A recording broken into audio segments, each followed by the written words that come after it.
എല്ലാവർക്കും നമ്മുടെ പുതിയൊരു വീഡിയോയിലേക്ക് സ്വാഗതം. ഇന്ന് ഞാൻ വന്നിട്ടുള്ളത് വീട്ടമ്മമാർക്ക് ഒരുപാട് യൂസ്ഫുൾ ആയിട്ടുള്ള ടിപ്സ് ആൻഡ് ട്രിക്സും ആയിട്ടാണ് കേട്ടോ. അതിനായിട്ട് ഞാൻ ഇവിടെ ഒരു ഡിഷ് വാഷിൻ്റെ സോപ്പ് ബാർ എടുത്തിട്ടുണ്ട്, അതുപോലെ തന്നെ ഒരു പ്രഷർ കുക്കറും എടുത്തിട്ടുണ്ട്. അപ്പോൾ ഇത് വെച്ചുള്ള ചെറിയൊരു ടിപ്സാണ് നിങ്ങൾക്ക് പറഞ്ഞു തരാനായിട്ട് പോകുന്നത്. അപ്പോൾ നമുക്ക് പെട്ടെന്ന് തന്നെ വീഡിയോയിലേക്ക് പോകാം. അതിന് മുന്നേ നമ്മുടെ ചാനൽ ആരെങ്കിലും പുതുതായിട്ട് കാണുന്നതൊക്കെ സബ്സ്ക്രൈബ് ചെയ്ത് സപ്പോർട്ട് ചെയ്യാൻ മറക്കണ്ട.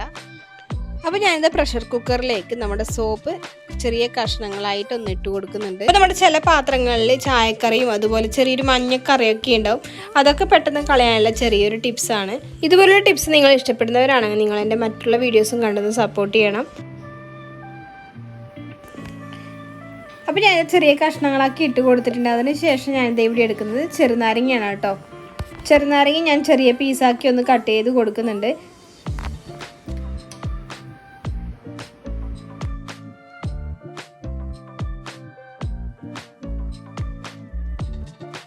പിന്നീട് ഞാൻ ഇതിലേക്ക് ഒഴിച്ചു കൊടുക്കാനായിട്ട് പോകുന്നത് ഒരു ഗ്ലാസ് പച്ചവെള്ളമാണ് കേട്ടോ. ഇനി നമുക്ക് പ്രഷർ കുക്കറിൻ്റെ മൂടി ഒന്ന് അടച്ചതിന് ശേഷം ഒന്ന് ഗ്യാസ് സ്റ്റൗവിലേക്ക് വെച്ച് കൊടുക്കാം. ഒരു വിസിലടിച്ചാൽ മതിയാവും കേട്ടോ. ഒരു വിസിലടിച്ചതിന് ശേഷം നമുക്ക് സ്റ്റൗ ഒന്ന് ഓഫ് ചെയ്യാവുന്നതാണ്. ഇപ്പോൾ ഒരു വിസിലടിച്ചതിന് ശേഷം ഞാൻ ഫ്ലെയിം ഓഫ് ചെയ്തിട്ടുണ്ടായിരുന്നു. ഇപ്പോൾ ഏകദേശം ചൂടൊക്കെ പോയതിന് ശേഷം ഞാൻ ഇത് എടുത്തിട്ടുണ്ട്. അപ്പോൾ ഇത് ഈ രീതിയിലാണുള്ളത്. അപ്പോൾ ഇനി അല്പം വെള്ളം കൂടി ഒഴിച്ചു കൊടുത്ത് നന്നായിട്ടൊന്ന് മിക്സ് ചെയ്തെടുക്കുന്നുണ്ട് കേട്ടോ. നന്നായിട്ട് ആ കട്ടകളൊന്ന് ഉടച്ചെടുക്കുന്നുണ്ട്. ഒരു ലിക്വിഡ് രൂപത്തിലേക്കാണ് നമുക്കിത് ആവശ്യമുള്ളത്. ചെറിയ കട്ടകളുണ്ട്, അത് ഞാൻ ചെറിയ പാത്രത്തിലേക്ക് മാറ്റിയതിന് ശേഷം കട്ടകളൊക്കെ ഒന്ന് ഉടച്ചെടുക്കുക. ഇനി ഞാൻ ചെറിയ പാത്രത്തിലേക്ക് മാറ്റിയിട്ടൊന്ന് കാണിച്ചു തരാം കേട്ടോ. അപ്പോൾ ഇത് ഞാൻ ചെറിയ പാത്രത്തിലോട്ട് മാറ്റിയിട്ടുണ്ട്. ഇനി നമുക്ക് ചായക്കറിയൊക്കെ ഉണ്ടെങ്കിൽ നമുക്കതൊക്കെ ഒന്ന് ക്ലീൻ ചെയ്യാനായിട്ട് ഇത് ഉപയോഗിച്ചിട്ട് ക്ലീൻ ചെയ്യുകയാണെങ്കിൽ നമുക്ക് നന്നായിട്ട് വൃത്തിയാക്കി എടുക്കാനായിട്ട് പറ്റും. അതുപോലെ നമുക്ക് ഗ്ലാസ്സിലുള്ള ചായേൻ്റെ കറ, അതുപോലെ ചെറിയൊരു മഞ്ഞക്കറിയൊക്കെ ഉണ്ടാവും, ഒരുപാട് നാൾ ഫുഡൊക്കെ വെച്ച് കഴിഞ്ഞാൽ അതൊക്കെ പോകാനായിട്ട് ഇത് വെച്ച് ചെയ്യുകയാണെങ്കിൽ നമുക്ക് പെട്ടെന്ന് കഴിയും കേട്ടോ. അപ്പോൾ ഈ ഒരു ടിപ്സ് നിങ്ങൾക്ക് നല്ല യൂസ്ഫുൾ ആയിട്ടുള്ളതാണെന്ന് കരുതുന്നു. അപ്പോൾ നമുക്ക് ബോറടിപ്പിക്കാതെ അടുത്ത ടിപ്സിലേക്ക് കടക്കാം. ചില സമയത്ത് സേഫ്റ്റി പിൻ നമ്മൾ എവിടെയെങ്കിലും പോകുന്ന സമയത്ത് തപ്പിയാൽ കാണത്തില്ല അല്ലേ. എവിടേക്കെങ്കിലും പോകുന്നതിൻ്റെ ഒരു 5 മിനിറ്റ് മുന്നേ ആയിരിക്കും നമ്മൾ സേഫ്റ്റി പിൻ തപ്പി നടക്കുക. സേഫ്റ്റി പിൻ സൂക്ഷിച്ച് വെക്കാനുള്ള ചെറിയൊരു ടിപ്സുമായിട്ടാണ് ഞാൻ വന്നിരിക്കുന്നത്. അപ്പോൾ നമുക്ക് പെട്ടെന്ന് തന്നെ വീഡിയോയിലേക്ക് പോകാം. അതിനായിട്ട് ഞാൻ ഇവിടെ ഒരു വളയം എടുത്തിട്ടുണ്ട്. ഇനി അതിലേക്ക് നമ്മൾ സേഫ്റ്റി പിൻ ഓരോന്നായിട്ട് കോർത്തിട്ട് കൊടുക്കുന്നുണ്ട് കേട്ടോ.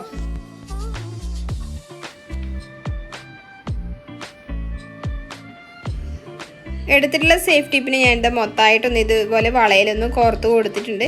അപ്പോൾ നമുക്ക് ഇത് എവിടെയെങ്കിലും ഹാങ് ചെയ്തിടുകയാണെങ്കിൽ നമുക്ക് സേഫ്റ്റി പിന്നെ എടുക്കാനായിട്ട് എളുപ്പമുണ്ടാവും. ഇനി ഒരു സേഫ്റ്റി പിന്നെ തപ്പി നടന്ന് ചീത്ത കേൾക്കേണ്ട ആവശ്യമില്ല. അപ്പോൾ എല്ലാ ലേഡീസിനും ഇതൊരു യൂസ്ഫുൾ ആയിട്ടുള്ള ടിപ്സാണെന്ന് കരുതുന്നു. അപ്പോൾ നമുക്ക് പെട്ടെന്ന് തന്നെ അടുത്ത ടിപ്സിലേക്ക് കടക്കാം. അടുത്തൊരു ടിപ്സാണ്, നമ്മൾ സേഫ്റ്റി പിന്നെ കുത്തുന്ന സമയത്ത് അത് പെട്ടെന്നൊന്നും തുണികളിലേക്ക് കയറില്ല. അപ്പോൾ അതിനുള്ളൊരു ചെറിയൊരു ടിപ്സാണ് കേട്ടോ. അതിനായിട്ട് ഞാൻ ഇവിടെ ഒരു ഗ്ലാസ് എടുക്കുന്നുണ്ട്. എടുത്തിരിക്കുന്ന ഗ്ലാസ് ഞാനിതാ ഈ രീതിയിലൊന്ന് വെച്ച് കൊടുത്തിട്ടുണ്ട്.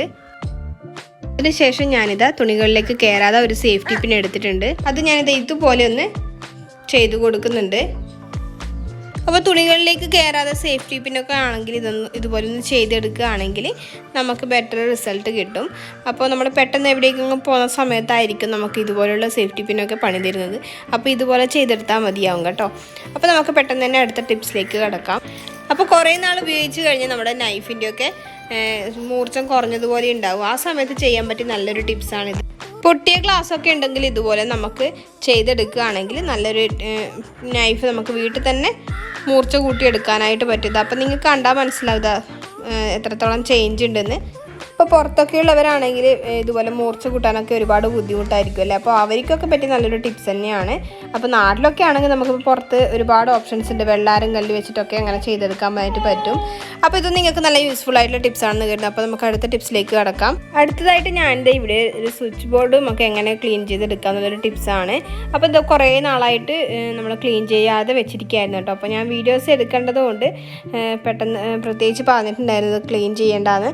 ഞാൻ തന്നെ ചെയ്ത ചെയ്തോളെന്ന് പറഞ്ഞിട്ട് അങ്ങനെ വെച്ചിട്ടുണ്ടായിരുന്നതാണ് കേട്ടോ. അപ്പോൾ ഞാനിതാ ക്ലീൻ ചെയ്തിട്ട് കാണിച്ചു തരാം. അതിനായിട്ട് ഞാനിതാ ഇവിടെ ഒരു പഴയൊരു ബ്രഷ് എടുത്തിട്ടുണ്ട്, അതുപോലെ തന്നെ ഒരു ടൂത്ത് പേസ്റ്റും എടുത്തിട്ടുണ്ട്. ഇനി ഞാനിത് അല്പം പേസ്റ്റ് ഇതിൽ നമ്മുടെ പഴയൊരു ബ്രഷിലേക്ക് ഒന്ന് ആക്കി കൊടുക്കുന്നുണ്ട് കേട്ടോ. അതിനുശേഷം ഞാനിത് അല്പം പോലും വെള്ളം ചേർക്കാതെ നമ്മുടെ സ്വിച്ച് ബോർഡിലേക്ക് നന്നായിട്ട് തേച്ച് കൊടുക്കുന്നുണ്ട്. അപ്പോൾ അഴുക്കുള്ള ഭാഗത്ത് കുറച്ച് കൂടുതലായിട്ട് തേച്ച് കൊടുക്കുന്നുണ്ട് കേട്ടോ. കിച്ചണിലെ സ്വിച്ച് ബോർഡൊക്കെ ആണെങ്കിൽ നമ്മൾ സ്ഥിരമായിട്ട് ഉപയോഗിക്കുന്നതുകൊണ്ട് തന്നെ പെട്ടെന്ന് അഴുക്ക് പിടിക്കാനുള്ള സാധ്യത കൂടുതലാണ്. അതുപോലെ തന്നെ മഞ്ഞൾ തൊട്ട കൈ കൊണ്ടൊക്കെ തൊടുന്നതാണെങ്കിൽ പെട്ടെന്ന് അഴുക്ക് പിടിക്കുമല്ലോ. അപ്പോൾ അതിനൊക്കെ പെട്ടെന്ന് നമുക്ക് ക്ലീൻ ചെയ്തെടുക്കാനുള്ള നല്ലൊരു ടിപ്സ് തന്നെയാണിത്. അപ്പോൾ എല്ലാവരും ഒന്ന് ട്രൈ ചെയ്ത് നോക്കണം. വെള്ളം കൂട്ടിയിട്ടൊന്നും നിങ്ങൾ കഴുകാനൊന്നും പാടില്ല. അപ്പോൾ ഞാനിത് എല്ലാ സ്ഥലത്തും നന്നായിട്ട് ക്ലീൻ ചെയ്തെടുത്തിട്ടുണ്ട്. അതിന് ശേഷം ഞാനിത് ഒരു ബേബി വൈപ്സ് വെച്ചിട്ട് ഒന്ന് മൊത്തം തുടച്ചെടുക്കുന്നുണ്ട്. അപ്പോൾ നിങ്ങൾക്ക് ഡിഫറൻസ് കണ്ടാൽ മനസ്സിലാവും എത്രത്തോളം ക്ലീൻ ആയിട്ടുണ്ടെന്ന്. അപ്പോൾ പെട്ടെന്ന് ഗസ്റ്റൊക്കെ വരുന്ന സമയത്ത് നമുക്ക് പെട്ടെന്ന് ചെയ്തെടുക്കാൻ പറ്റിയ നല്ലൊരു ടിപ്സാണ്. അപ്പോൾ എല്ലാവരും ഒന്ന് ട്രൈ ചെയ്ത് നോക്കണം. റിസൾട്ട് അറിയിക്കാനും വിട്ടുപോകണ്ട. അപ്പോൾ നമുക്ക് ബോറടിപ്പിക്കാതെ അടുത്ത ടിപ്സിലേക്ക് കടക്കാം. ഓയിലൊക്കെ താഴെ പോയി കഴിഞ്ഞാൽ നമ്മൾ എത്ര തുടച്ച് കഴിഞ്ഞാൽ അതിൻ്റെ ഒരു വഴുവഴുപ്പ് ഉണ്ടാവും. അപ്പോൾ വഴുവഴുപ്പൊന്നും ഇല്ലാതെ നമുക്ക് പെട്ടെന്ന് തുടച്ചെടുക്കാനുള്ള ഒരു ടിപ്സാണ്. അതിനായിട്ട് ഞാനിവിടെ ഒരു പൗഡർ എടുത്തിട്ടുണ്ട്. പൗഡർ ഞാനിതാ നമ്മൾ താഴെ വീണ ഓയിലേക്ക് ഒന്ന് തട്ടി കൊടുക്കുന്നുണ്ട്. ഒരു 2 മിനിറ്റ് കഴിഞ്ഞപ്പോൾ ഞാനിതാ ഒന്ന് ഒരു തുണിയോ അല്ലെങ്കിൽ എന്തെങ്കിലും നമുക്കൊരു ടിഷ്യൂ ഉണ്ടെങ്കിൽ ടിഷ്യോ വെച്ചിട്ട് നമുക്കത് തുടച്ചെടുക്കാവുന്നതാണ്. അപ്പോൾ ഒട്ടും മെഴുക്കില്ലാതെ നമുക്കിത് തുടച്ച് മാറ്റാനായിട്ട് പറ്റും. അപ്പോൾ ഇത് നല്ലൊരു യൂസ്ഫുൾ ആയിട്ടുള്ള ടിപ്സാണെന്ന് കരുതുന്നു. അപ്പോൾ നമുക്ക് ഇനി അടുത്ത ടിപ്സിലേക്ക് കടക്കാം. അപ്പോൾ എന്തെങ്കിലും ഫുഡ് ഉണ്ടാക്കിയ ഓയിൽ പിന്നീട് നമുക്കിപ്പോൾ എടുക്കാനായിട്ട് പേടിയാണല്ലേ. അപ്പോൾ നമുക്ക് അതുപോലെ വേസ്റ്റായിട്ട് വരുന്ന ഓയിൽ വെച്ച് ചെയ്യാൻ പറ്റിയ കുറച്ച് ടിപ്സാണ്.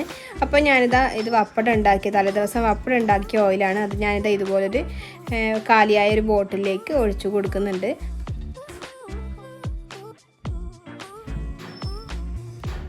ഞാനിതാ ഓയിൽ മൊത്തമായിട്ട് ഒഴിച്ചു കൊടുത്തിട്ടുണ്ട്. അപ്പോൾ ഇനി മഴക്കാലമൊക്കെയാണ് വരുന്നത്. അപ്പോൾ ഇതുപോലെ നമ്മൾ ആവശ്യമില്ലാത്ത ചട്ടികളൊക്കെ മാറ്റി വെക്കുന്ന സമയത്ത് പിന്നീട് അത് എടുക്കുമ്പോൾ ചെറിയൊരു പൂപ്പൽ കെട്ടിയതുപോലെയൊക്കെ ഉണ്ടാവും. അത് നമുക്ക് പിന്നീട് ഉപയോഗിക്കണമെങ്കിൽ ഒരുപാട് പണിയാണല്ലോ അതൊക്കെ അരച്ച് വൃത്തിയാക്കിയിട്ടൊക്കെ ഉപയോഗിക്കാനായിട്ട്. അപ്പോൾ അതിനുള്ളൊരു ചെറിയൊരു ടിപ്സാണ്. ഞാനിതാ ചട്ടിയിലേക്ക് ഓയിൽ അപ്ലൈ ചെയ്ത് കൊടുക്കാനായിട്ട് പോവുകയാണ്. അപ്പം നമ്മൾ നേരത്തെ മാറ്റി വെച്ചിട്ടുണ്ടായിരുന്ന ഓയിലാണ് ഞാനിവിടെ എടുക്കുന്നത്. ഇങ്ങനെ ചെയ്തെടുക്കുകയാണെങ്കിൽ നമ്മൾ പിന്നീട് ചട്ടി എടുക്കുന്ന സമയത്ത് നല്ല പുതിയൊരു ചട്ടി എടുക്കുന്നത് പോലെ ഉണ്ടാകും. അപ്പോൾ ഞാനെൻ്റെ ഓയിൽ ടിഷ്യൂലേക്ക് അപ്ലൈ ചെയ്ത് കൊടുത്തിട്ടുണ്ട്. അതിനുശേഷം ഞാനെൻ്റെ ചട്ടിയുടെ എല്ലാ ഭാഗത്തും ഒന്ന് തേച്ച് പിടിപ്പിച്ച് കൊടുക്കുന്നുണ്ട്.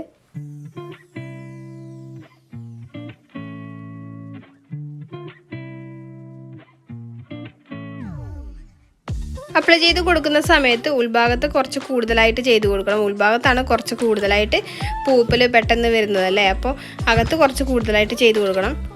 അപ്പോൾ ഞാനിത് ചട്ടിയുടെ എല്ലാ ഭാഗത്തും ഓയിൽ നന്നായിട്ട് അപ്ലൈ ചെയ്ത് കൊടുത്തിട്ടുണ്ട്. ഉൾഭാഗത്ത് കുറച്ച് കൂടുതലായിട്ട് ചെയ്ത് കൊടുത്തിട്ടുണ്ട്.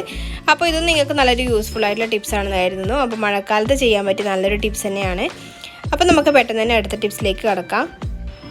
അപ്പോൾ ഞങ്ങളൊക്കെ സാധാരണ വിറകടുപ്പിലാണ് ഭക്ഷണം വെക്കാറ്. അപ്പോൾ അങ്ങനെയുള്ളവർക്കുള്ളൊരു ചെറിയൊരു ടിപ്സാണ്. അപ്പോൾ പെട്ടെന്ന് കരി പിടിച്ച് കഴിഞ്ഞാൽ നമുക്കത് ക്ലീൻ ചെയ്തെടുക്കാൻ ഇച്ചിരി പാടാണ്. അപ്പോൾ മഴക്കാലത്തൊക്കെ ആണെങ്കിൽ പുറത്തേക്ക് ഇറങ്ങിയിട്ടൊക്കെ ക്ലീൻ ചെയ്യാൻ ഇച്ചിരി മടിയുള്ള സമയവും കൂടിയാണ്. ഞങ്ങളെപ്പോലുള്ള മടിച്ചേക്കുള്ള ചെറിയൊരു ടിപ്സാണ്.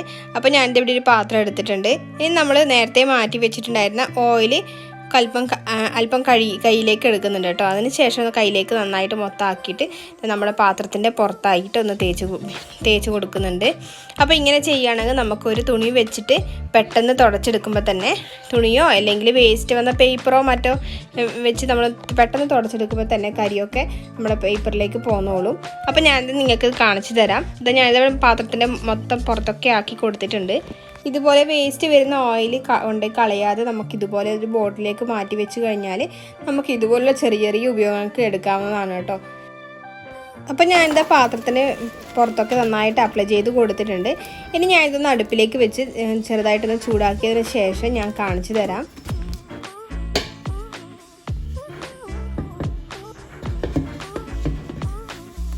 നമ്മൾ അടുപ്പിലേക്ക് വെച്ച് കൊടുത്തിട്ടുണ്ടായിരുന്ന പാത്രം എന്താ ചെറുതായിട്ട് ചൂടായപ്പോൾ തന്നെ നന്നായിട്ട് കരി പിടിച്ചിട്ടുണ്ട്. അപ്പം ഞാനിതാ ഇതൊരു തുണി വെച്ച് തുടച്ചെടുക്കുമ്പോൾ തന്നെ അതിൻ്റെ മുകളിലുള്ള കരിയൊക്കെ നന്നായിട്ട് പോകുന്നുണ്ട്. വേസ്റ്റ് വരുന്ന ഓയിൽ എടുത്ത് വെക്കുകയാണെങ്കിൽ നമുക്ക് ഇതുപോലുള്ള ചെറിയ ചെറിയ ടിപ്സൊക്കെ ചെയ്യാനായിട്ട് പറ്റും. അപ്പം ഞാനിതാ ഒരു തുണി വെച്ചിട്ട് ചെറുതായിട്ടൊന്ന് തുടച്ചെടുക്കുമ്പോഴേക്ക് തന്നെ അതിൻ്റെ മുകളിലുള്ള കരിയൊക്കെ നന്നായിട്ട് പോകുന്നുണ്ട്. പിന്നീട് ഒരു സോപ്പ് ഉപയോഗിച്ച് ജസ്റ്റ് ഒന്ന് കഴുകിയെടുക്കുമ്പോഴേക്കും നമ്മുടെ പാത്രത്തെ സുന്ദരിയാക്കി എടുക്കാനായിട്ട് പറ്റും. അപ്പോൾ ഇതെല്ലാം വീട്ടമ്മമാർക്കും നല്ലൊരു യൂസ്ഫുൾ ആയിട്ടുള്ള ടിപ്സ് ആണെന്ന് കരുതുന്നു. അപ്പോൾ നമുക്ക് പെട്ടെന്ന് തന്നെ അടുത്ത ടിപ്സിലേക്ക് കടക്കാം. ചക്കയുടെയും മാങ്ങയുടെയും അതുപോലെ തന്നെ മഴക്കാലം തുടങ്ങിക്കഴിഞ്ഞാൽ പിന്നെ നമ്മുടെ നാട്ടിലെയും വീട്ടിലെയും വില്ലനാണ് ഈച്ച എന്ന് പറയുന്നത്. അപ്പോൾ ഈച്ചയെ തുരത്താനുള്ള ഒരു നല്ലൊരു ടിപ്സാണ്. അതിനായിട്ട് ഞാനിത് ഇവിടെ എടുത്തിരിക്കുന്നത് പുൽത്തൈലാണ് കേട്ടോ. അപ്പോൾ ഇത് കടകളിൽ നിന്നൊക്കെ വാങ്ങിക്കാൻ കിട്ടുന്നതാണ്. അപ്പോൾ ഞങ്ങളിത് വാങ്ങിച്ചത് വയനാട് നിന്നാണ് കേട്ടോ. അപ്പോൾ ഇതിപ്പോൾ എല്ലാ കടകളിലും അവൈലബിൾ ആണ്. അപ്പോൾ ഇത് നല്ലൊരു പരിഹാരം തന്നെയാണ് ഈച്ചയെ തുരത്താനുള്ളത്. ഈച്ചയുടെ ശല്യം ഏറ്റവും കൂടുതൽ ബാധിക്കുന്നത് ഗസ്റ്റൊക്കെ വരുന്ന സമയത്താണല്ലേ. പോരടിപ്പിക്കാതെ നമുക്ക് പെട്ടെന്ന് തന്നെ വീഡിയോയിലേക്ക് പോകാം. ഞാനിത് ഇവിടെ ഇതുപോലൊരു കപ്പ് എടുത്തിട്ടുണ്ട്. ഇനി നമുക്കിതിലേക്ക് 2 മൂടിയോളം പുൽത്തൈലാണ് എടുക്കേണ്ടത്.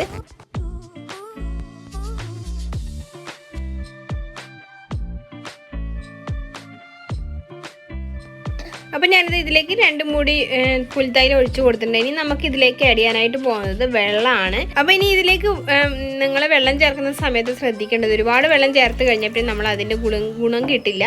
അപ്പോൾ ഞാനിത് ഇവിടെ വെറും 2 ഗ്ലാസ് വെള്ളം മാത്രമാണ് ആഡ് ചെയ്ത് കൊടുക്കാനായിട്ട് പോകുന്നത്. അപ്പോൾ ഇതിൻ്റെ സ്മെല്ല് അതുപോലെ തന്നെ ഇരിക്കണം. സെയിം ഗ്ലാസ്സിൽ ഞാൻ 2 ഗ്ലാസ് വെള്ളം എടുത്തിട്ടുണ്ട്. ഇനി നമുക്ക് ഈ വെള്ളം ഉപയോഗിച്ച് വേണം മോപ്പ് വെച്ച് തുടക്കാനായിട്ട്. അപ്പോൾ നമ്മൾ എടുത്ത് വെച്ചിട്ടുണ്ടായിരുന്ന വെള്ളം ഞാനിനി നമ്മുടെ മോപ്പിൻ്റെ ബക്കറ്റിലേക്ക് ഒഴിച്ചു കൊടുത്തിട്ടുണ്ട്. ഇനി നമുക്കിത് വെച്ചൊന്ന് തുടച്ചെടുക്കണം. അപ്പം നമ്മളിത് ഒരു തവണ തുടച്ച് കഴിഞ്ഞ് പിന്നീട് നമ്മൾ ഒരു 2-3 മിനിറ്റ് കഴിഞ്ഞ് വീണ്ടും അങ്ങനെ ഒരു 3 തവണ തുടച്ച് കഴിഞ്ഞാൽ ശരിക്കും കറക്റ്റ് റിസൾട്ട് നമുക്ക് അറിയാനായിട്ട് പറ്റും കേട്ടോ. അപ്പോൾ കുട്ടികളുടെ വീടായതുകൊണ്ട് തന്നെ നമ്മുടെ വീട്ടിൽ ഏറ്റവും കൂടുതലുള്ളത് ഈച്ച ശല്യം തന്നെയാണ്. അപ്പോൾ ഇതൊക്കെ കണ്ടില്ലേ എത്രത്തോളം ഈച്ചയുണ്ടെന്ന്.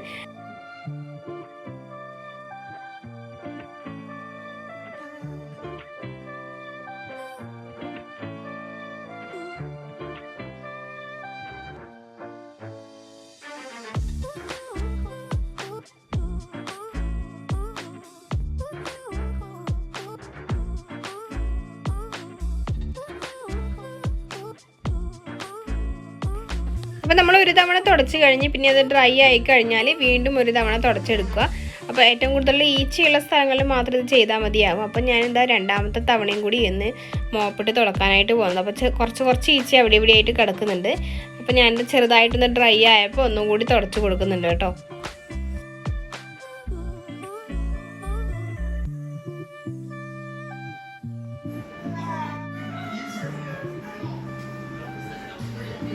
അപ്പോൾ ഈച്ചയെ തുരത്താൻ നല്ലൊരു ടിപ്സ് തന്നെയാണ്. എല്ലാവരും ട്രൈ ചെയ്ത് നോക്കണം. നല്ല റിസൾട്ട് തന്നെയാണ്. അപ്പോൾ നമുക്ക് അടുത്ത ടിപ്സിലേക്ക് കിടക്കാം. ഈച്ച വന്നു കഴിഞ്ഞാലുള്ള ടിപ്സ് നമ്മളിപ്പോൾ കണ്ടു. ഇനിയിപ്പോൾ ഈച്ച വരാതിരിക്കാനുള്ള ഒരു ടിപ്സും കൂടി പറഞ്ഞു തരാം. അപ്പോൾ ഞാൻ എൻ്റെ ഇവിടെ ചെറുനാരങ്ങയുടെ പകുതി എടുത്തിട്ടുണ്ട്. അപ്പം മക്കൾ കട്ട് ചെയ്തുകൊണ്ട് നേരെ തിരിച്ചിട്ടാണ് അവർ കട്ട് ചെയ്തിട്ടുണ്ടായിരുന്നത്. അപ്പോൾ ഞാനിതാ അല്പം ഗ്രാമ്പൂ എടുത്തിട്ടുണ്ട്. ഈ ചെറുനാരങ്ങയിലേക്ക് ഗ്രാമ്പൂ ഓരോന്നായിട്ട് കുത്തിവെച്ച് കൊടുക്കുന്നുണ്ട്.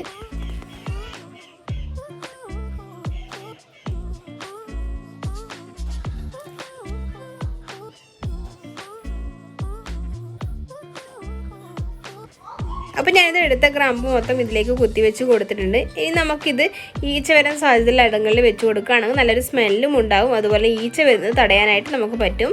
അപ്പോൾ ഈ ഒരു ടിപ്സ് നിങ്ങൾക്ക് യൂസ്ഫുൾ ആണെന്ന് കരുതുന്നു. അപ്പോൾ നമുക്കിനി അടുത്ത ടിപ്സിലേക്ക് കടക്കാം. ഞാനിത് കുറച്ച് ഭംഗിയുള്ളൊരു ഗ്ലാസ് എടുത്തിട്ടുണ്ട്. അപ്പോൾ ഇത് ഇച്ചിരി പഴയ ഗ്ലാസ്സാണ്.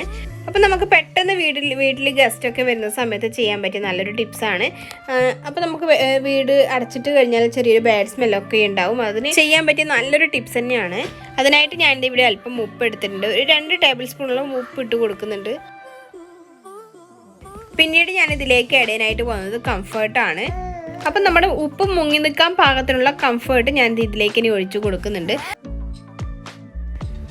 ഞാനിത് ഈ ഉപ്പിലേക്ക് കംഫർട്ട് ഒഴിച്ച് കൊടുത്തിട്ടുണ്ട്. നമുക്കിത് നന്നായിട്ടൊന്ന് സ്പൂൺ വെച്ച് മിക്സ് ചെയ്തെടുക്കണം. ഇനി നമുക്കിത് ഹാളിലോ അല്ലെങ്കിൽ ബാത്റൂമിലൊക്കെ വെച്ച് കൊടുക്കുകയാണെങ്കിൽ നല്ലൊരു സ്മെല്ല് ഉണ്ടാവും. അപ്പോൾ എടുക്കുന്ന സമയത്ത് ഒരു ഇച്ചിരി പഴയൊരു ഗ്ലാസ് എടുത്താലും മതിയാവും കേട്ടോ. അപ്പോൾ പിന്നീട് ഉപയോഗിക്കാനായിട്ട് ചെറിയ ബാത്റൂമിലൊക്കെ വെക്കുന്നതുകൊണ്ട് അപ്പോൾ പിന്നീട് ഉപയോഗിക്കാനായിട്ട് മടിയുണ്ടെങ്കിൽ നമുക്ക് പഴയൊരു ഗ്ലാസ് എടുത്താൽ മതിയാവും കേട്ടോ. അപ്പോൾ ഞാനിതാ ഇനിത് നമ്മുടെ ഹാളിലാണ് വെച്ച് കൊടുക്കാനായിട്ട് പോകുന്നത്. അപ്പോൾ ഹാളിൽ വെച്ച് കൊടുത്തു കഴിഞ്ഞാൽ നമുക്ക് പെട്ടെന്ന് ഡോറൊക്കെ ഓപ്പൺ ചെയ്യുന്ന സമയത്ത് നല്ലൊരു സ്മെല്ല് ഉണ്ടാകും. അപ്പോൾ ഇത് ഒരു 1 വീക്കൊക്കെ ഈ സ്മെല്ല് നിൽക്കുന്നുണ്ട് കേട്ടോ. അപ്പോൾ ഇത് നല്ലൊരു യൂസ്ഫുൾ ആയിട്ടുള്ള ടിപ്സ് ആണെന്ന് കരുതുന്നു. അപ്പോൾ ഇതുപോലെ നല്ല വീഡിയോസായിട്ട് ഞാൻ നിങ്ങളുടെ മുന്നിലേക്ക് വരുന്നതായിരിക്കും. അപ്പോൾ എൻ്റെ വീഡിയോസ് നിങ്ങൾക്ക് ഇഷ്ടപ്പെടുകയാണെങ്കിൽ സബ്സ്ക്രൈബ് ചെയ്ത് സപ്പോർട്ട് ചെയ്യണം. ഇതുപോലെ നല്ല വീഡിയോസായിട്ട് ഞാൻ നിങ്ങളുടെ മുന്നിലേക്ക് വരുന്നതായിട്ട് ടാറ്റാ ബൈ സീ യു.